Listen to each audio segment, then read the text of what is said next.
Welcome everybody to the multiplier of income, powered by Permissible.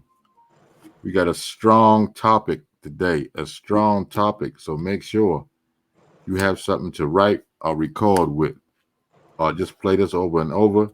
If it's recorded, we're going to talk about economic indicators. We're going to talk about economic indicators. So you might not know what we're talking about, but after this, you will know. So I'm not going to hold it back. I'm going to let the brother Ali drop it. I am Uthman. This is the brother Ali. We're going to let Ali go ahead and bring it. There we go. This is a big deal, especially with us going through these conditions, COVID-19, and like the overall conditions of the economy in the last year. Um, we have a couple large scale economic indicators that um, forecast potential growth or forecast potential negative growth in the United States. So we have like five of those. Like we have five that's primary that we use that the economic providers use. And the first one we're going to talk about is GDP, gross domestic product. This is the measure output that the nation puts out each quarter. So and we count these things by quarter. We count GDP by quarter. So if if uh, if GDP is growing, meaning if this current GDP is greater than the last GDP, then we are still in expansion. We're still growing as a country. If that is negative, then we might be at a standstill, and we might to check our checks and balances as a country and see what's going on. And like I said, this is the output, like major output, far as like each state, what we're doing and what we're producing as a country. So I'm gonna tell you, if we get two negative ones, two negative consecutive GDPs, we're in a recession. We're in a recession, and we had those the beginning of the year. We had two negative GDPs, and it pushed us into a recession. This is not like they say it's a primary indicator, but to me it's forecasting. It's like you can tell actually what's going on with the country when you see the slowdown like this. And for people that didn't know, we're in a depression when it's like 6 consecutive years, and that's tough, right? Six consecutive GDPs quarters that we're and that's tough. That's tough right there, and that could let you know that like unemployment numbers, we had probably like 20% unemployment, um, less than that the GDP has dropped more than 10%, and that's terrible as a country. But we're thriving. The government is putting a lot of stimulus out. I don't want to talk about that. That can be another topic, another show. So I'm gonna just move on to the next one. Like I said, employment indicators. Like I said, when we start, we measure these things by quarters and monthly. So when we have consistent good unemployment numbers or good employment numbers, we continue to thrive as a country. Trade deficit conditions of the trades with imports and exports, not getting ahead of ourselves as a country, owing, going in debt with China, the eurozone, things of that nature. Um, Balance of payments. Uh, Records are dealing with those companies, those countries. I'm sorry, and also CPI. CPI is very important because this is a measure of inflation, and this is monetary risk. This is like you might have the money, but if prices are inflating at an alarming rate, then the dollars are worth the same.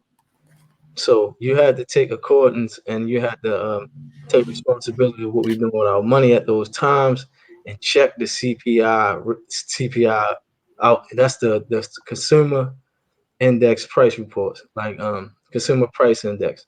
So we had to check that out immediately. Like we had to stay up on that. As I know a lot of people, like a lot of us, don't really like to get into economics or really expound on what's going on with the world at times, but this is how we see. This is how we conduct business. This is how we keep our business thriving, knowing the indicators that we need to look, because it depends on what type of industry we are in, where we might be affected by inflation or interest rates or things of that nature, that we can prepare ourselves for the next couple quarters or the next couple months or the next 5 years. So this is very important information. And like I said, the GDP, employment, trade deficit, balance of payments, and definitely inflation. We had the Federal Reserve Chairman, Jerome Powell, saying that we shouldn't have inflation, but I'm gonna tell you, people, like, uh, prices are going up on goods and services and products every day. I know I Yeah, don't smoke or nothing like that, but you can see the small indicators. Like, I think a pack of cigarettes like $20 or something right now. That's crazy. Gas, uh, creeping up. Just check the prices of food at the market, bread, uh, the meats, everything, produce. Just see what's going on. Just take a track of it and see how it's affecting our dollars. Because if inflation keeps dwelling up, then we need more money to buy things. So um, that's all I had to say about these economic indicators for the day. And if you have any questions, uh, just get with Permissible. Oof, man, you have anything to say or anything to add? man, I was listening intently about everything you were saying because when you say 6 consecutive cycles, depression, we hear that. Yeah, When we hear words like recession, depression, yeah. all them type of sessions, we know we trying to tune in. So it's important that we know a little bit about these indicators. I just got one question for you to hit again. Like, what's the when you were talking about the gross domestic product? What's the average number that should be around to show that we okay? You know what I mean? Sometimes it's 2%. Like, as long as the gross domestic product is above the expected inflation rate, Okay, okay, so as long as we're above that 2%, then we don't make, like, we inflation not exceeding what we putting out as products. So we not really in, okay, as long as we can keep on moving in the right direction as far as that. But like, if we start seeing CPI creep up in that too, and we haven't had inflation. We had inflation in a while, so we're not at 2%. I think we're something like 1.2 or something, like, right down. But when it creeps up to that 2%, we had to take an accountance of how much money we're making, like how much we're doing each quarter, like what's our revenue coming in as a business, not just as a country, but as small business owners and things of that nature, just to make sure that we tighten it up on the things that we need to tighten up on. okay. Yeah, that's all I had with that. You know what I'm saying? I'm pretty sure that we're gonna get a lot of hits about questions about this. But like the brother said, you can contact us at permissiblellc.com, and give us email us through there, submit your questions. We do in the live chat. You can hit us up. We try to probably do an open show one day and do some in the live chat to answer your questions. You can give us a call at 267-225-0602, and we'll keep the topic going. But that's all we got for tonight. The brother dropped it. He dropped that heat, economic indicators. He dropped 5 on you, and we got more to come. You know what I'm saying? The multiplier income powered by permissible. To the next time, we'll see you.